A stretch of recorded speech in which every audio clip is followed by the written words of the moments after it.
Los primeros rayos de sol, en haces que bailaban, intentaban colarse por la oscuridad del granero en ruinas.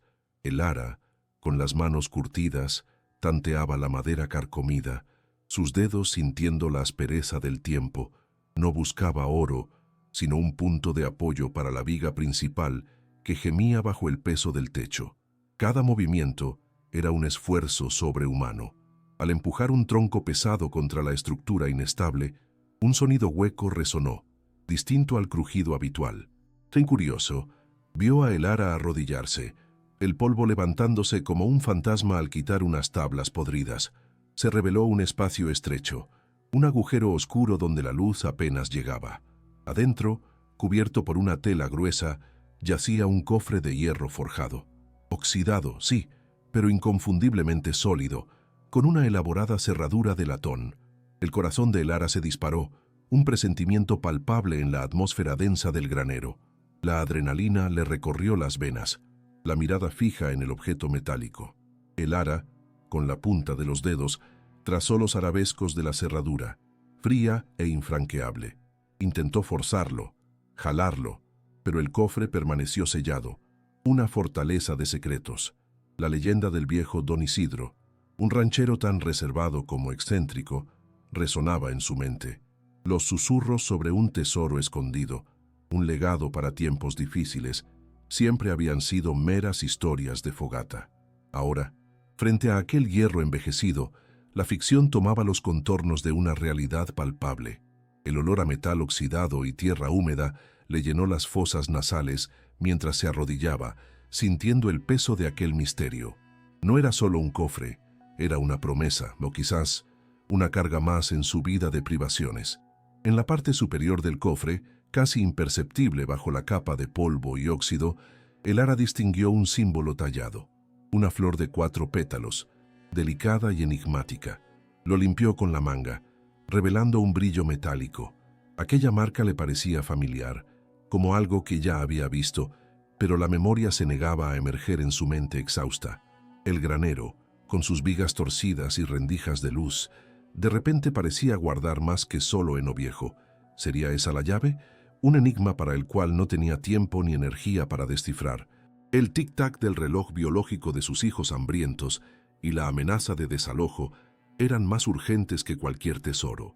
Él observó el cansancio en su rostro, una sombra de desesperación mezclada con una nueva y tenue esperanza. La flor de 4 pétalos seguía desafiándola, una invitación silenciosa a un juego de adivinanzas. El ara sintió la madera áspera de la viga donde había descubierto el cofre, un recordatorio de lo cerca que había estado de nunca encontrarlo. Cada día, la sombra del desalojo se cernía sobre su pequeña familia. Sofía y Mateo merecían más que la incertidumbre de una cabaña rentada. Aquel cofre, con su enigma y su promesa de algo valioso, podría ser la respuesta. No era solo la esperanza de un tesoro, era la esperanza de un techo, de comida en la mesa, de la dignidad. El aire pesado del granero cargaba el olor a moho y desesperación, ahora teñido con un débil perfume de posibilidad, una luz titilante al final de un túnel sombrío. Todavía se cernía sobre el rancho la amenaza constante de don Ricardo, el terrateniente inescrupuloso que codiciaba las tierras de El Refugio. Ya había enviado a sus matones con miradas intimidantes e insinuaciones sobre una posesión inválida. El descubrimiento del cofre ya no era un mero accidente, era un arma, un escudo, la única oportunidad de el ara para proteger a sus hijos y la herencia de su familia. El conocimiento de aquellas monedas, de aquel potencial valor astronómico, sin duda llegaría a los oídos hambrientos de don Ricardo. Él sintió el miedo gélido, pero también una creciente ola de determinación en la mujer. El olor a tierra mojada y la tensión en el aire parecían prever la tormenta que se acercaba, una borrasca inevitable que exigiría coraje inquebrantable. Don Ernesto, el viejo capataz de don Isidro, apareció como un fantasma del pasado, atraído por la noticia de el ara en el rancho. Sus ojos, nublados por la edad y la memoria, reconocieron el símbolo de la flor. «Ah, los 4 pétalos del tiempo», murmuró con voz ronca. El viejo Isidro hablaba de ellos, ligados a un reloj de sol escondido. La mente de Elara hizo la conexión. Juntos, revisaron el patio, casi sepultado por la vegetación, hasta que los dedos de don Ernesto tocaron la piedra fría de un antiguo reloj de sol. La emoción era palpable en el aire. Al alinear el pétalo del cofre con la sombra del reloj al mediodía exacto, apareció una inscripción casi borrada. Busca donde el tiempo se detiene y la semilla germina. Un soplo de esperanza y polvo se levantó con el descubrimiento, iluminando la tarea por delante. Con la pista revelada, Elara, impulsada por la urgencia, siguió la interpretación literal. Donde la semilla germina, solo podía ser la huerta antigua, ahora un enmarañado de maleza. Bajo el sol abrasador, ella cavó exhaustivamente cerca de un tronco seco, con las manos en carne viva, el sudor corriéndole. Los niños observaban, con los rostros ansiosos, la esperanza disminuyendo con cada palada. Pasaron horas. Solo surgieron piedras y raíces retorcidas.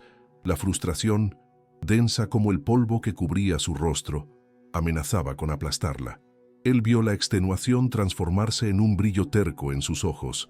«Donde el tiempo se detiene», repitió mirando a don Ernesto. «No puede ser aquí». El olor a tierra seca y el cansancio impregnaban el aire, un agridulce recordatorio del fracaso. Don Ernesto, con un destello de memoria, recordó el amor de don Isidro por los relojes. «Donde el tiempo se detiene», susurró, «debe ser un reloj». Volvieron al granero, y en la pared opuesta a la viga marcada, un viejo reloj de péndulo, mudo y roto, reposaba, sus engranajes detenidos para siempre. Detrás de él, una sutil hendidura en la madera. Con un trozo de hierro, Elara forzó la apertura, revelando el cofre, exactamente como lo había encontrado. Con la fuerza de la desesperación y una palanca improvisada, los cerrojos oxidados cedieron. El brillo dorado de las monedas de 1910 inundó el espacio oscuro, un valor estimado en millones. Alegría y un terror helado la invadieron. Pero ¿cómo ella, una mujer tan marcada por la lucha y la injusticia, llegó hasta este momento de triunfo y peligro inminente?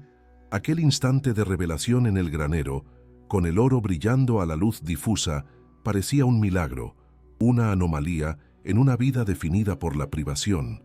Pero para entender el camino de Elara hasta aquel cofre oculto, era necesario retroceder, mucho antes de cualquier leyenda o mapa. Era necesario revisitar un tiempo en que la esperanza era un lujo y la supervivencia, una batalla diaria. El semiárido implacable había moldeado no solo el paisaje, sino también el alma de sus habitantes, enseñándoles a resistir. Y Elara, más que muchos, encarnaba esa resiliencia ancestral. Su historia no comenzaba con el descubrimiento, sino con la incesante búsqueda de un mañana bajo un cielo que rara vez ofrecía clemencia. En el corazón de esas tierras áridas, la vida de Elara era un tapiz tejido con sacrificio y sudor. Él la veía todas las mañanas, incluso antes de que el sol besara el horizonte, ya de pie, cuidando de la pequeña parcela que alimentaba a su familia. Sus manos callosas, marcadas por el trabajo arduo en la tierra seca, eran un testimonio silencioso de su fuerza inquebrantable.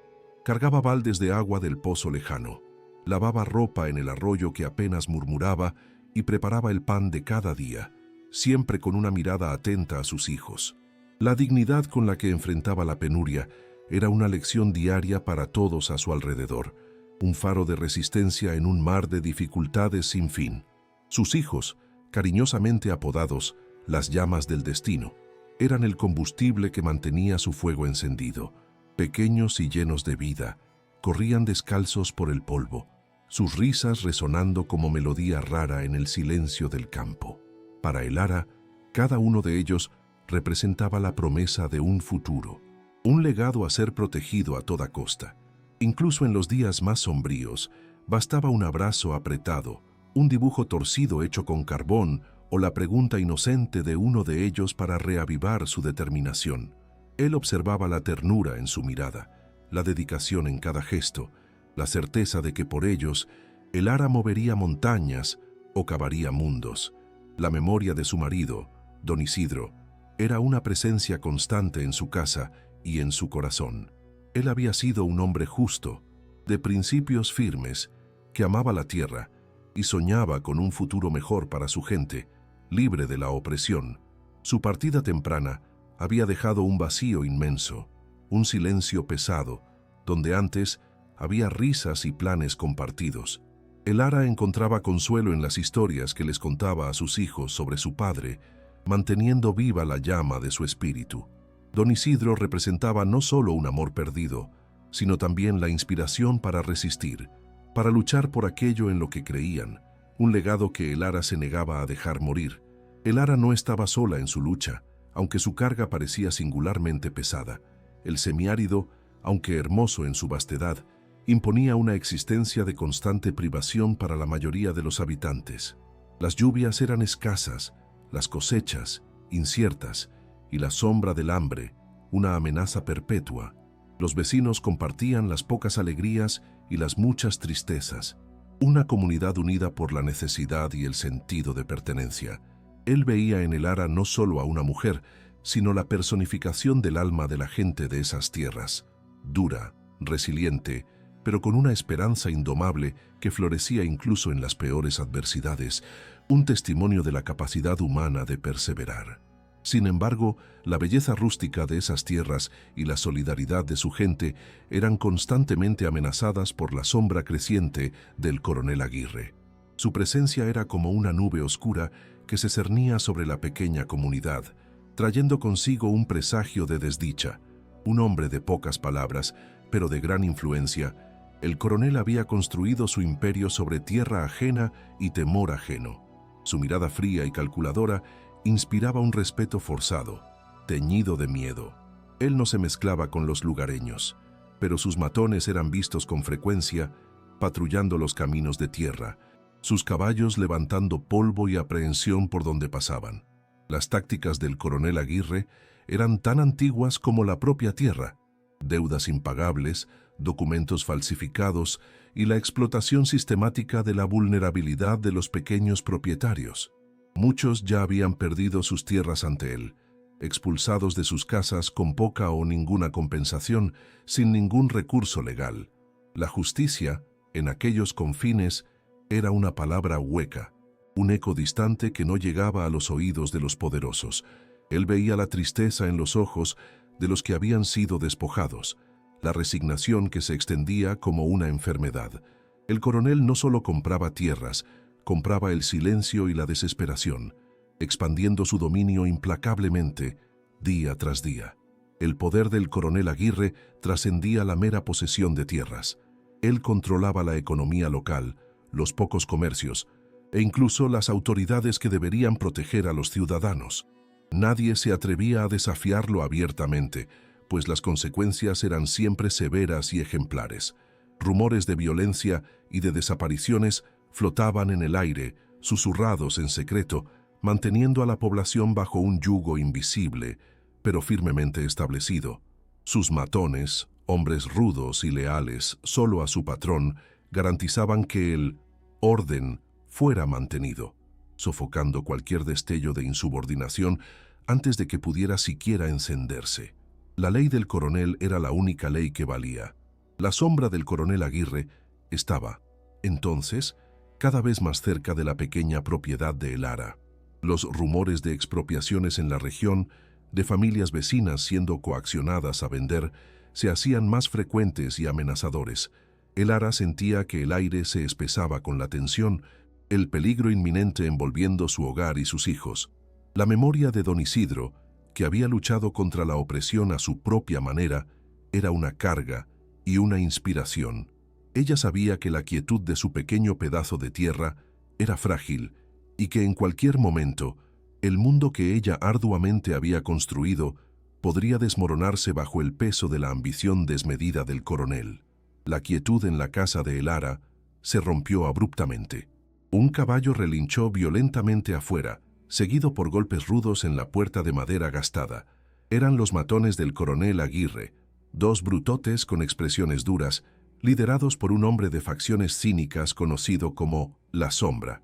Él empujó la puerta semiabierta, su mirada barriendo la pequeña habitación donde El Ara intentaba mantener la apariencia de normalidad para sus hijos.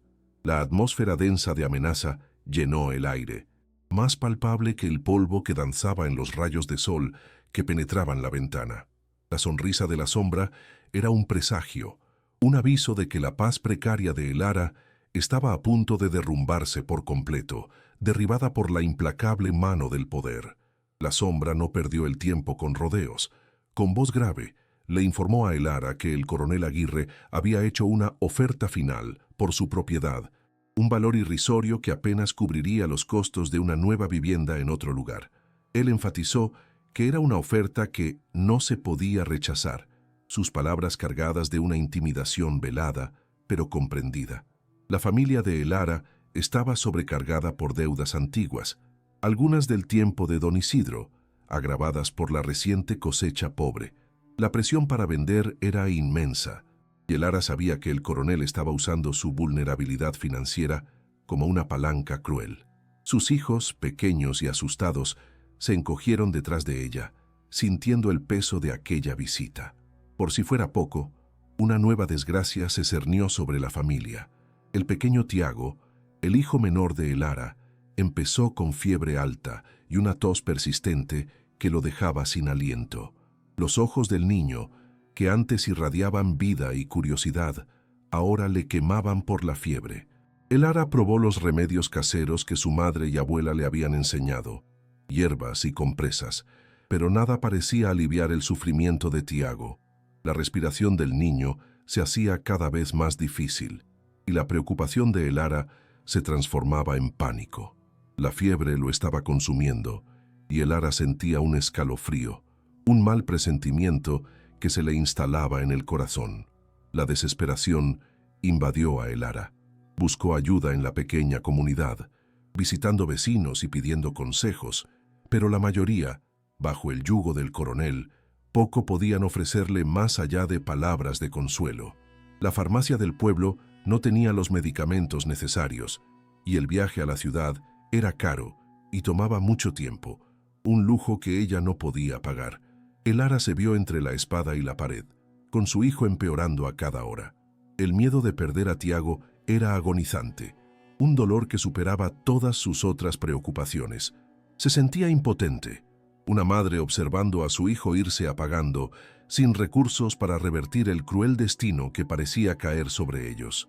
En su desesperada búsqueda de ayuda, Elara pasó por un trago amargo. Intentó conseguir un pequeño préstamo con uno de los pocos comerciantes aún independientes en el pueblo, un hombre que don Isidro conocía. Le contó su situación, la enfermedad de su hijo, la presión del coronel. El comerciante, con la cara marcada por la angustia, se negó, sus ojos evitaban los de ella. Elara, me gustaría, pero el coronel me ahogaría si supiera que te estoy ayudando. Nadie se atreve a ir en su contra. La negativa fue un golpe bajo, una prueba de la extensión del control de Aguirre sobre todos. La vergüenza y la frustración inundaron a Elara, quien sintió en carne propia la impotencia ante la tiranía, con la vida de su hijo en riesgo. Los días se hicieron eternos, y la condición de Tiago empeoraba a ojos vistas. Su piel estaba pálida y mojada en sudor, su respiración silbante rasgaba el silencio tranquilo de la casa, y su voz, un murmullo débil, casi había desaparecido. Elara pasó noches sin dormir, velando a su hijo, el corazón encogido a cada tos, a cada suspiro forzado. Los remedios caseros ya no daban para más, y el niño estaba exhausto, casi sin fuerzas. La vida pendía de un hilo, y Elara sentía que necesitaba algo más allá del alcance de la medicina tradicional y de sus finanzas escasas. Necesitaba un milagro, una solución que pudiera aparecer de la nada. En medio de la agonía de Elara, el Sombra regresó, pero esta vez no vino con propuestas. Trajo un ultimátum. El coronel ya no tiene paciencia, Elara. O vendes las tierras antes de que termine la semana, o las consecuencias serán definitivas. Su tono era seco, sin rastro de compasión. El hombre, con una mirada fría, apuntó hacia la casa, insinuando que quizás la enfermedad de Tiago podría acelerarse si ella seguía resistiendo. La amenaza, explícita y cruel, dejó a Elara sin aliento.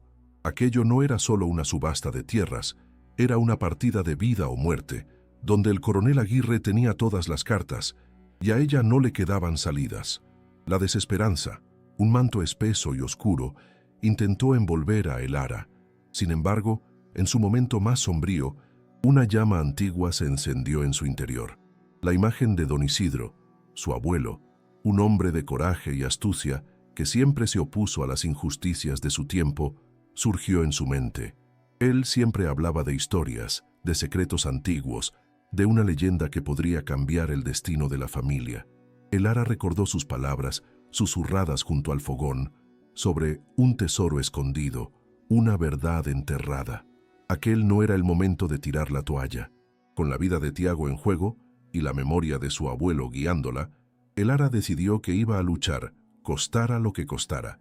Un destello de memoria, un fragmento de conversación con don Isidro de hacía muchos años, volvió a su mente.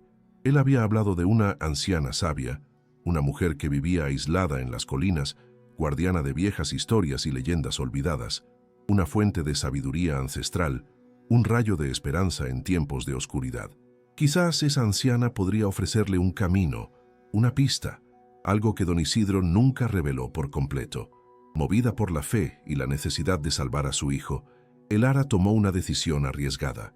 Iría a buscar a esa mujer, la última esperanza de su familia, la última oportunidad de desvelar el misterio que su abuelo insinuó que existía.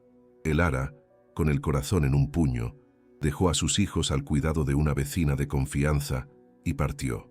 La jornada hasta la cabaña de la anciana era larga y pesada, serpenteando por senderos angostos y empinados que subían las colinas que rodeaban el pueblo. El sol quemaba, el olor a tierra seca y maleza llenaba el aire, y el monótono canto de los grillos acompañaba sus pasos. Atravesó arroyos de poca profundidad y caminó bajo la sombra de árboles retorcidos, cada paso una mezcla de esperanza y agotamiento. La determinación en sus ojos era el único combustible que le impedía rendirse al cansancio y la desesperación en su búsqueda de un milagro. Finalmente, después de horas de caminata, la cabaña de la anciana apareció a la vista, un pequeño refugio de madera y adobe, casi devorado por la vegetación densa. El lugar irradiaba un aura de paz y misterio. El olor a hierbas secándose llenaba el aire, mezclado con el aroma de humo de leña y de tierra mojada. Una invitación a un mundo distante de la opresión del coronel. Un perro sarnoso dormitaba en la galería, mientras las gallinas escarbaban tranquilamente en el patio polvoriento. La simplicidad del lugar contrastaba con la sabiduría que Elara esperaba encontrar allí, un santuario de saberes en medio de la adversidad que la rodeaba. En la entrada, una figura frágil, pero con unos ojos penetrantes y llenos de vida, apareció. Era doña Rosa, la anciana, cuyo rostro era un mapa de arrugas que narraban décadas de vida y sabiduría. Sus cabellos blancos, recogidos en una trenza larga, reflejaban la luz del sol poniente. Observó a Elara con una mirada que parecía leerle el alma, como si ya supiera el motivo de su visita antes de que Elara dijera una palabra. Su presencia, serena y misteriosa, transmitía una sensación de bienvenida y un conocimiento ancestral sobre los hilos del destino en esas tierras. Elara sintió un rayito de esperanza, la certeza de que había llegado al lugar correcto. Elara, con la voz quebrada por el cansancio y la angustia, comenzó a narrar su sufrimiento. «Doña Rosa, no doy más. Mi hijo Tiago está enfermo. La fiebre lo está consumiendo. Y el coronel quiere mis tierras. Necesito un milagro». Doña Rosa suspiró, la voz un susurro ronco, resonando con la sabiduría de los siglos. «Un milagro, sí, pero el destino tiene caminos retorcidos, mi hija. Tu abuelo, don Isidro, siempre supo de la leyenda del oro del viejo coronel, aquel que yace olvidado con los secretos de un pasado oscuro. Él hablaba de un mapa, susurraba sobre la verdad oculta en las tierras antiguas, una fortuna escondida que puede ser la llave para tu futuro». Doña Rosa entonces, con movimientos lentos y decididos, retiró de un pequeño cofre de madera tallada un objeto antiguo. Era un medallón de metal oxidado, con un símbolo peculiar grabado en su superficie, el mismo que Elara recordaba haber visto dibujado por don Isidro en sus momentos de divagación. «Tu abuelo me dejó esto, Elara. hace años, pidiéndome que lo guardara hasta el momento oportuno. Dijo que era la primera llave. Nadie vive aquí, mija. El antiguo coronel mató a 2 hombres y enterró el oro con ellos. Se dice que los espíritus aún rondan, custodiando el secreto. Este medallón, creo yo, señala el camino que él trató de proteger. Con el medallón en manos, pesado y frío, el Ara sintió una nueva determinación. Se despidió de doña Rosa, sus ojos ahora brillando con un propósito renovado. El camino de regreso a casa le pareció más ligero, a pesar del cansancio que sentía. Observaba el objeto, tratando de descifrar el símbolo que tanto había intrigado a su abuelo. A cada paso, la imagen de Tiago, pálido y débil, alimentaba su prisa. El medallón era más que un simple trozo de metal. Era la promesa de una solución, el inicio de una búsqueda que podría salvar a su hijo y el legado de su familia. El Ara sabía que la respuesta estaba en casa, escondida en las memorias de don Isidro. De regreso a casa, con los niños ya dormidos, el Ara examinó el medallón bajo la luz parpadeante de una lámpara de aceite. El símbolo, una peculiar combinación de líneas y círculos, le sonaba familiar. Revisó la vieja estantería de libros de don Isidro, hojeando páginas amarillentas, buscando algo que pudiera encajar. Fue en un viejo tomo de botánica, que su abuelo tanto valoraba, donde encontró la respuesta. Bajo un tablón suelto del suelo, que ella nunca había notado, un pequeño compartimento se reveló. Dentro, envuelto en un trapo viejo, estaba un diario encuadernado en cuero, acompañado de un mapa garabateado y desgastado, con el mismo símbolo grabado en la capa. El corazón de el Ara le dio un vuelco. El Ara abrió el diario de cuero con manos temblorosas, el olor a papel viejo y moho llenando el aire. Las páginas, amarillentas por el tiempo, revelaban la caligrafía esmerada de su abuelo, don Isidro. Él narraba su propia odisea en busca del tesoro del coronel Vasconcelos, detallando fracasos y pequeñas victorias, la frustración en aumento, pero también la convicción inquebrantable de que el secreto estaba a su alcance. El Ara sintió una conexión profunda con aquel hombre que apenas había conocido, pero cuya persistencia resonaba en su propia alma. El diario era más que un relato. Era un mapa de emociones, un testamento de esperanza y la llave para descifrar el oscuro pasado que atormentaba a la familia y la región. Las primeras líneas ya indicaban lo difícil de la empresa, la crueldad del coronel y la complejidad del enigma. El diario detallaba la obsesión de don Isidro con las leyendas del pueblo y los murmullos sobre un coronel sanguinario que habría escondido una fortuna antes de su ruina. También anotaba su sospecha de que el medallón, heredado por el Ara, era la clave para descifrar los enigmas, vinculando el símbolo grabado en el metal a una marca particular presente en documentos antiguos de la familia y en referencias geográficas. Su abuelo describía las noches en vela, comparando mapas de la región, estrellas, ríos y formaciones rocosas con las pocas pistas imprecisas que lograba atar. El Ara sintió el peso de esa búsqueda heredada, ahora sobre sus propios hombros, a cada palabra leída, a cada frustración de don Isidro que ella volvía a sentir. El mapa, doblado y ajado, estaba salpicado de notas al margen y pequeños garabatos, pero la mayoría era ilegible. Había, sin embargo, un punto clave donde el símbolo del medallón estaba dibujado con claridad, rodeado por referencias a un árbol solitario y a un arroyo de las sombras. Don Isidro parecía haber luchado para armonizar la leyenda oral con la geografía real. El Ara, con la vista agudizada por la urgencia, percibió que las líneas del mapa no eran puramente topográficas, sino que representaban un tipo de código secreto. Cada trazo, cada curva, cada punto parecía esconder una capa más profunda de sentido, esperando una mirada que pudiera descifrarlo con claridad y astucia. El Ara pasó las próximas noches sumergida en los documentos, con Tiago durmiendo intranquilo a su lado. Revisó las anotaciones del diario, las comparó con el mapa y consultó viejos libros de geografía local de don Isidro. Descubrió que el árbol solitario, mencionado, era una vieja higuera, un árbol majestuosa en lo alto de una colina apartada, visible a la distancia.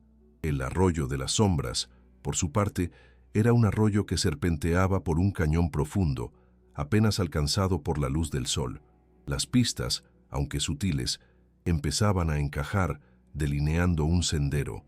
La decodificación requería más que intelecto. Pedía intuición y comprender la mente de su abuelo. Con la ubicación inicial parecía clara. El Ara empezó a planear su expedición. Sabía que necesitaba ser discreta y veloz. El coronel Vasconcelos, o sus herederos, podrían estar vigilando, o quizás el propio Vicente tenía conocimiento de las leyendas. Juntó algunas herramientas esenciales: una pala robusta, una linterna, agua y víveres para un viaje largo. La prioridad era la salud de Tiago, y eso significaba que cualquier duda sería un lujo que no podía permitirse. La urgencia de la situación marcaba cada movimiento, cada pensamiento. No había lugar para el miedo, solo para la determinación de una madre dispuesta a todo. Antes del amanecer, con las estrellas aún brillando, el Ara le dejó una nota a doña Rosa explicando un viaje de emergencia y partió hacia el árbol solitario. El aire estaba frío y húmedo, el olor a tierra mojada subiendo desde sus pies. Caminó por horas, subiendo la loma empinada, con el mapa envejecido de don Isidro y el medallón en su cuello. El terreno era irregular, cubierto por vegetación tupida y piedras sueltas que ponían en peligro cada paso.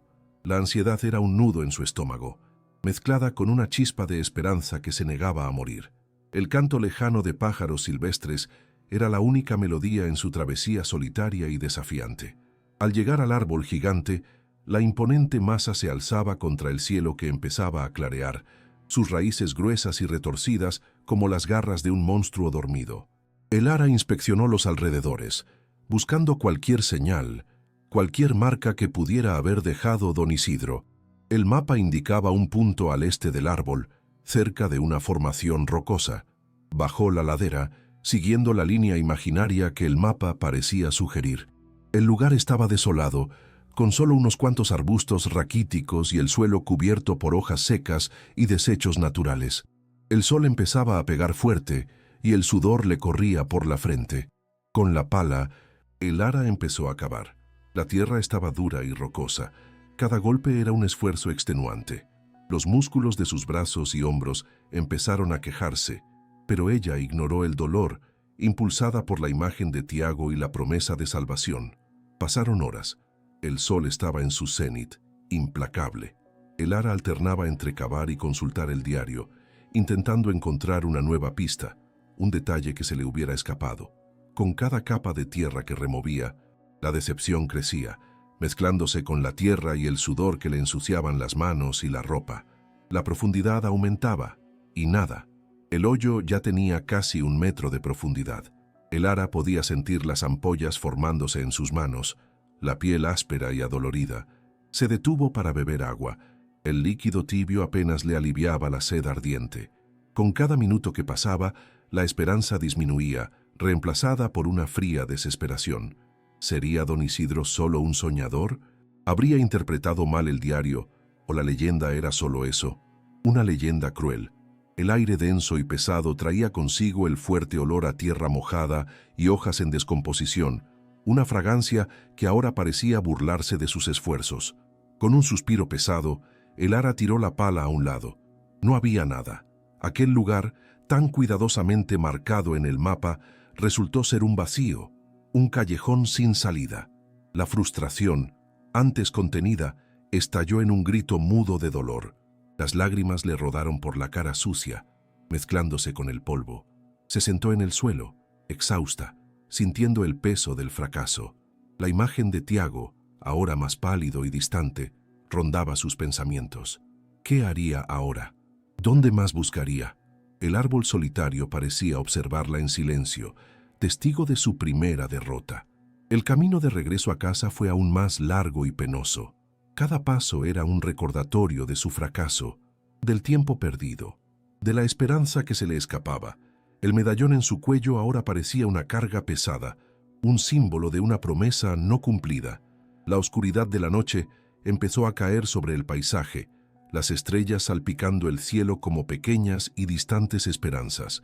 El Ara apenas podía esperar para llegar a casa, para acostarse, pero sabía que el sueño no le traería alivio. La preocupación por Tiago era una llama constante en su pecho, manteniéndola despierta en su dolor silencioso. Al llegar a casa, doña Rosa la esperaba con el rostro preocupado. Elara solo movió la cabeza, incapaz de decir una palabra sobre su viaje fallido. Se dirigió al cuarto de Tiago, observando a su hijo dormir, con una respiración débil e irregular. La desesperación amenazaba con consumirla, pero la visión de la inocencia de su hijo reavivó una chispa. No podía rendirse. Las pistas de don Isidro no podían estar completamente equivocadas. Había algo más, un detalle perdido, una interpretación errónea. La noche sería larga, dedicada a revisar cada palabra, cada trazo, cada símbolo en busca de la verdad oculta. En el silencio de la noche, mientras el pueblo dormía, Elara volvió a estudiar el diario y el mapa. Esta vez, ignoró los puntos de referencia obvios y se concentró en las anotaciones más sutiles, en los dibujos casi invisibles. Don Isidro había dibujado no solo el árbol gigante, sino una serie de pequeñas X a lo largo del arroyo de las sombras. Uno de ellos, en particular, era diferente, con un símbolo circular más pequeño superpuesto. El medallón de Elara tenía un diseño similar. La revelación le llegó como un rayo. No era el árbol solitario el punto de partida, sino una referencia para el verdadero lugar, mucho más cerca del arroyo, en una curva específica. La nueva pista apuntaba al fondo de la quebrada del arroyo de las sombras, un lugar casi inaccesible, donde la luz del sol apenas llegaba. La descripción de don Isidro sobre la oscuridad que guarda el secreto ahora tenía sentido. A la mañana siguiente, renovada por una buena dosis de cafeína y la energía del descubrimiento, Elara partió de nuevo. Esta vez, su mochila contenía cuerdas resistentes y más herramientas. El descenso al arroyo fue peligroso, resbaladizo y empinado, el aire húmedo y pesado con el olor a musgo y tierra. Cada piedra parecía inestable, pero la determinación era su guía. Finalmente, Elara llegó a la orilla del arroyo, donde el agua lodosa serpenteaba entre rocas cubiertas de limo. La temperatura era notablemente más baja allí, y los sonidos del bosque parecían amortiguados. Buscó la X, marcada por don Isidro, guiándose por la forma peculiar de una piedra que él había dibujado en el mapa, un bloque de granito con una hendidura distintiva. Al encontrarla, notó que el símbolo del medallón estaba discretamente grabado en la roca, casi imperceptible. La sensación de estar en el lugar correcto era abrumadora, una corriente eléctrica recorriendo su cuerpo. El corazón le latía con fuerza. El área alrededor de la roca estaba cubierta por follaje denso y raíces expuestas. Elara empezó a limpiar el lugar con las manos, sintiendo la tierra húmeda y fría bajo sus dedos. Usando un pequeño pico, empezó a cavar con precisión quirúrgica, ahora con una certeza inquebrantable. La tierra, aquí, era más suave, menos rocosa, quizás protegida por la sombra constante. Unos cuantos golpes de la herramienta y un sonido hueco resonó. Toc. Era un sonido metálico inconfundible. El corazón de Elara dio un brinco. Golpeó de nuevo, más fuerte. Clang. El sonido era claro, la prueba irrefutable de que algo estaba allí. La adrenalina se apoderó de Elara, disipando el cansancio. Intensificó la excavación, arrancando la tierra con ferocidad, sus manos ya callosas ignorando el dolor. Con cada puñado de tierra que tiraba a un lado, más del objeto misterioso se revelaba. Primero, una esquina oxidada, luego una superficie oscura y metálica. El objeto era grande, parecía un cofre. Un fuerte olor a tierra mojada y metal antiguo emanaba del agujero, una fragancia de la historia guardada. Elara apenas podía respirar. Los ojos fijos en la revelación que surgía lentamente de su lecho subterráneo, el cuerpo tembloroso de anticipación. Con la ayuda de las cuerdas y el esfuerzo de sus músculos, Elara logró desenterrar la caja de metal. Era un cofre de hierro fundido, pesado e incrustado de tierra y óxido, pero visiblemente robusto. La tapa tenía un cerrojo complejo y un candado antiguo, casi completamente corroído. La visión del cofre, la materialización de la leyenda y del sacrificio de su abuelo, le quitó el aliento. El cofre estaba cubierto de musgo y lodo. pero su contorno fuerte y resistente indicaba la tenacidad de su constructor.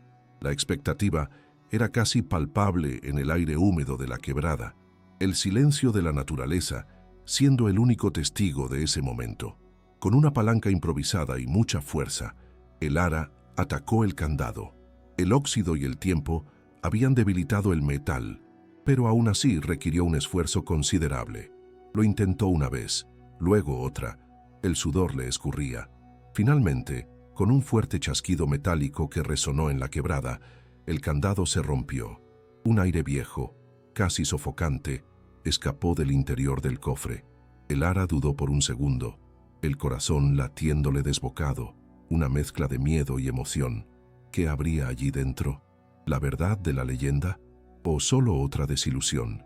El sonido del metal distorsionado anunciaba la apertura de un portal al pasado. Lentamente, con un chirrido profundo y arrastrado de las bisagras oxidadas, el ara abrió la tapa.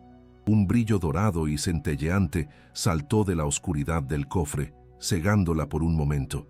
Ahí dentro reposaba una fortuna, monedas de oro antiguas, barras de plata, joyas incrustadas de piedras preciosas, perlas relucientes y documentos amarillentos. El olor a metal y polvo flotaba en el aire. Era más de lo que ella hubiera podido imaginar, más de lo que todo el pueblo había visto en siglos. El tacto del oro era frío y liso, la visión de la riqueza, deslumbrante. La recompensa por años de búsqueda y décadas de espera estaba finalmente allí, radiante e irreal. El ara tomó una de las monedas. Era pesada, con un relieve antiguo y un brillo suave que desafiaba la oscuridad de la quebrada. Había varias pilas de monedas de diferentes tamaños, unos cuantos collares de oro gruesos y anillos adornados con esmeraldas y rubíes. En el fondo, bajo las joyas, un fajo de documentos envueltos en seda, protegidos de la humedad. Entre ellos, había escrituras de tierras, títulos de propiedad e incluso algunos papeles que parecían pertenecer a fincas vecinas, las mismas que Vicente controlaba. El valor era incalculable, una riqueza capaz de cambiar el destino de cientos de familias. La sensación de poder era abrumadora, pero también aterradora. La mente de el ara dio vueltas. Esa fortuna no era solo la salvación de Tiago, era la liberación de toda la comunidad. Las propiedades que Vicente había usurpado, los bienes que les había robado a los más débiles, los documentos en el cofre podrían probar la ilegitimidad de sus acciones. Una ola de alivio y esperanza la inundó, limpiando el cansancio y el dolor. La visión del oro y las joyas relucientes era un bálsamo para su alma sufrida, una promesa de un futuro mejor, de justicia para los oprimidos. El peso de los objetos en sus manos era el peso de la responsabilidad, pero también de la redención. El ara estaba absorta en la magnitud de su descubrimiento, el brillo del oro reflejándose en sus ojos, cuando un sonido sutil la sacó de su trance, un crujido de hojas, no el del viento, sino el de pasos cautelosos. Su corazón se aceleró, se congeló, el cuerpo tenso, cada sentido en alerta máxima. El aire en la quebrada, antes un refugio, ahora parecía lleno de una amenaza invisible. El olor a monte y tierra se mezclaba con algo más, el olor acre de un cigarro distante, una señal inconfundible de presencia humana. Alguien estaba cerca, observando. Rápidamente, el ara empujó la tapa del cofre de nuevo a su sitio, el chirrido mínimo, pero suficiente para alertarla aún más. Cubrió el cofre con tierra y hojas secas, intentando disimular su presencia. La sombra de un hombre alto y corpulento se movió entre los árboles sobre la quebrada, solo una silueta rápida, pero suficiente para helarle la sangre. Era uno de los secuaces de Vicente. Estaba segura. El peligro era real, inminente. El descubrimiento, que debería ser un momento de pura alegría, se transformaba en una carrera contra el tiempo, una lucha por la supervivencia y la protección de un secreto que podría costarle la vida. Necesitaba actuar, y rápido. El ara, con la adrenalina pulsando en sus venas, no dudó. Sabía que no podía enfrentarse a los secuaces allí, ni proteger el tesoro recién descubierto. Con la agilidad de quien ha vivido bajo constante amenaza, se escabulló por la quebrada, usando la densa vegetación como cobertura. El corazón le martillaba en el pecho, cada paso calculado para no delatar su posición. El olor a tierra húmeda y hojas secas la envolvía, un disfraz natural para su movimiento furtivo. La oscuridad empezaba a espesarse, ofreciendo un velo protector, pero también intensificando la sensación de vulnerabilidad.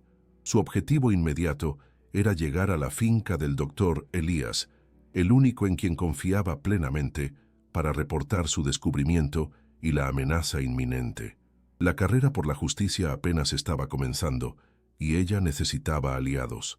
Antes de que Elara pudiera siquiera alcanzar la carretera principal, el vozarrón de Vicente retumbó por el bosque. «Elara, no sirve de nada correr. Sé lo que encontraste». La tensión era palpable en el aire denso de la noche. Vicente, acompañado por 2 de sus matones, emergió de la oscuridad, con los ojos fijos en la mujer. Traía una sonrisa de suficiencia, una certeza arrogante de que la victoria ya era suya. ¿De verdad crees que no lo sabría? Esta tierra es mía, y todo lo que hay en ella también, gruñó, la amenaza explícita en cada sílaba. Entrega lo que tomaste, y quizás sea misericordioso. De lo contrario, tu familia pagará por tu insolencia. No desafíes al coronel. La promesa de dolor resonaba, una advertencia helada en el silencio del bosque. Elara se detuvo, su cuerpo ardía de indignación, pero su mente estaba fría y calculadora. Se volteó hacia Vicente, los ojos chispeando con una valentía que él jamás esperaría de una mujer que él consideraba débil. «Esta tierra no es tuya, Vicente. Fue de mi esposo, y ahora es de mis hijos, y lo que encontré pues es la prueba de tus mentiras y tus crímenes», replicó Elara, su voz firme a pesar del miedo que intentaba sofocarla. El olor a pólvora y el sudor de Vicente se sentía en el aire, mezclándose con la tensión. «Puedes amenazar, puedes intentar asustarme, pero no voy a ceder. La verdad va a salir a la luz, y todos sabrán quién eres en realidad». Su desafío fue un golpe directo a su autoridad, una afrenta impensable. Vicente, tomado por sorpresa por la audacia de Elara, avanzó, su cara contorsionada por la furia. Uno de sus matones sacó un cuchillo, el metal frío reflejando la poca luz. El aire se volvió pesado, cargado de peligro inminente, y Elara sintió que el corazón se le encogía.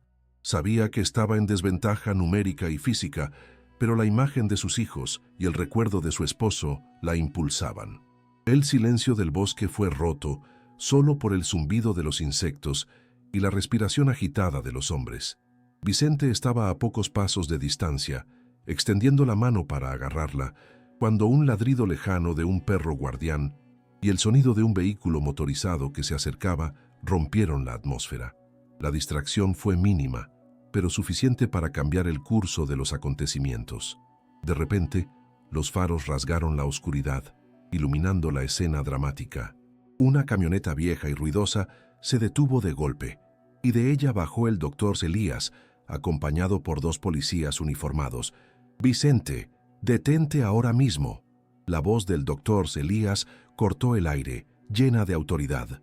En sus manos sostenía una carpeta con documentos, agitándose con el viento. «No puedes tocarle ni un pelo a Elara. Tenemos una orden judicial aquí, basada en las pruebas del coronel Ramiro encontradas en la propiedad, que demuestran fraude en la adquisición de sus tierras y un testamento que favorece al esposo de Elara. Tus días de opresión se acabaron, Vicente». La llegada inesperada del aliado y de la ley transformó completamente el escenario, cambiando las tornas a favor de Elara. La revelación del doctor Elías fue un choque para Vicente, quien palideció al ver los documentos en las manos del doctor. La orden judicial, respaldada por un testamento oculto desde hace mucho tiempo y por los registros de fraude, sellaba su destino. Los policías se movieron rápidamente para detener a Vicente y sus matones, quienes, tomados por sorpresa, no ofrecieron resistencia significativa. El doctor Elías explicó que después de la conversación con Elara sobre las sospechas del coronel Ramiro, había investigado en los archivos de la capital, desenterrando los documentos que comprobaban la ilegalidad de la posesión de Vicente sobre las tierras de Elara y muchas otras de la comunidad. La justicia, aunque tardía, finalmente estaba llegando, traída por la valentía de Elara y la diligencia del doctor Elías. La noticia de la prisión de Vicente y del descubrimiento de los fraudes se corrió como pólvora por la pequeña comunidad. El alivio fue inmenso, palpable en la cara de cada residente. Vicente, antes el temido coronel, fue llevado bajo custodia, y sus matones, cómplices en su red de extorsión y violencia, también fueron detenidos. El imperio de miedo y opresión que había construido a lo largo de los años se desmoronó en cuestión de horas. El aura de invencibilidad que lo rodeaba se deshizo, reemplazada por la vergüenza y la derrota. Las tierras arrebatadas, incluyendo las de Elara, serían ahora restituidas a sus legítimos propietarios, un símbolo de la victoria de la verdad sobre la tiranía.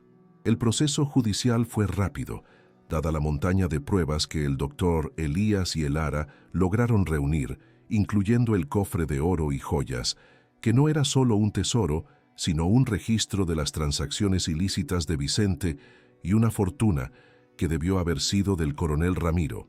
Vicente fue condenado por fraude, extorsión y usurpación de tierras, recibiendo una sentencia ejemplar. Las tierras de Elara fueron legalmente restituidas, y ella además recibió una parte de la fortuna de Vicente como reparación por los años de sufrimiento y privación. El veredicto no solo le devolvió a Elara y a su familia lo que les correspondía por derecho, sino que también trajo paz y seguridad a toda la comunidad, que finalmente podía respirar sin el peso de la amenaza constante. La comunidad, antes sumisa y silenciosa, ahora celebraba la libertad conquistada. Los residentes, que habían atestiguado y sufrido en silencio bajo el yugo de Vicente, ahora se unían en apoyo a Elara, su heroína inesperada. El brillo de la esperanza renacía en los ojos de todos.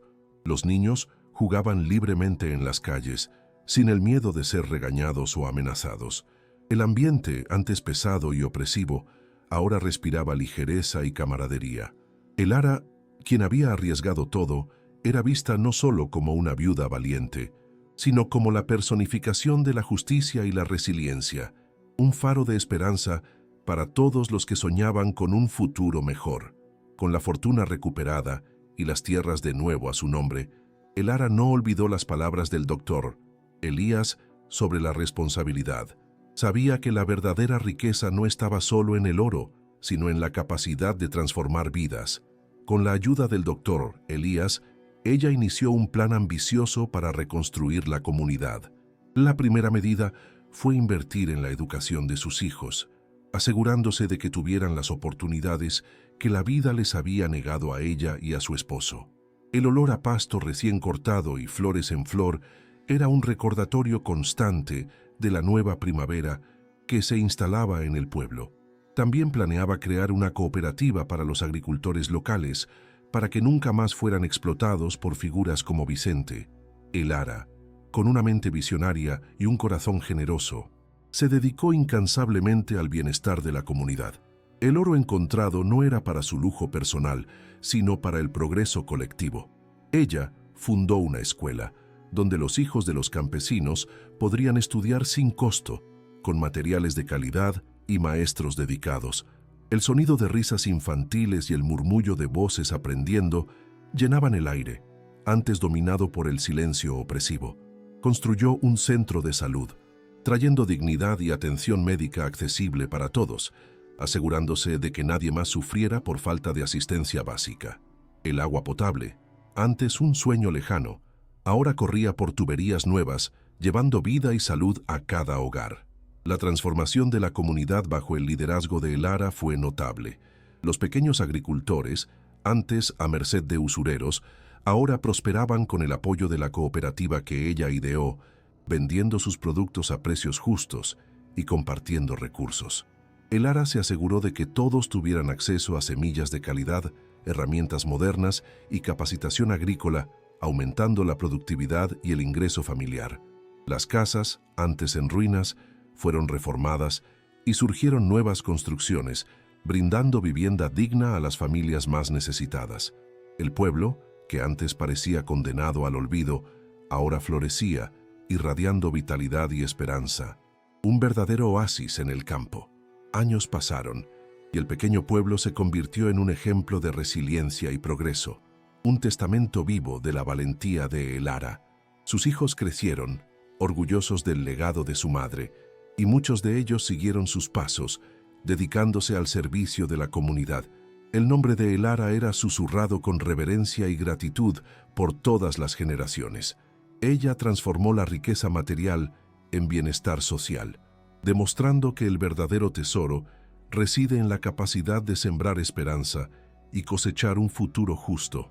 La historia de Elara no era solo sobre un tesoro encontrado, sino sobre la construcción de un legado inmortal de amor, justicia y superación. Su trayectoria resuena, una inspiración para todos. Elara, envejeciendo con la sabiduría y la serenidad de quien cumplió su misión, observaba el fruto de su trabajo con una sonrisa en el rostro. Las arrugas en su cara contaban la historia de luchas y victorias, pero sus ojos aún brillaban con la misma intensidad del día en que desenterró el cofre. El olor de las flores que ella plantó en su jardín se mezclaba con el aroma del pan fresco de las casas vecinas, creando una sinfonía olfativa de prosperidad.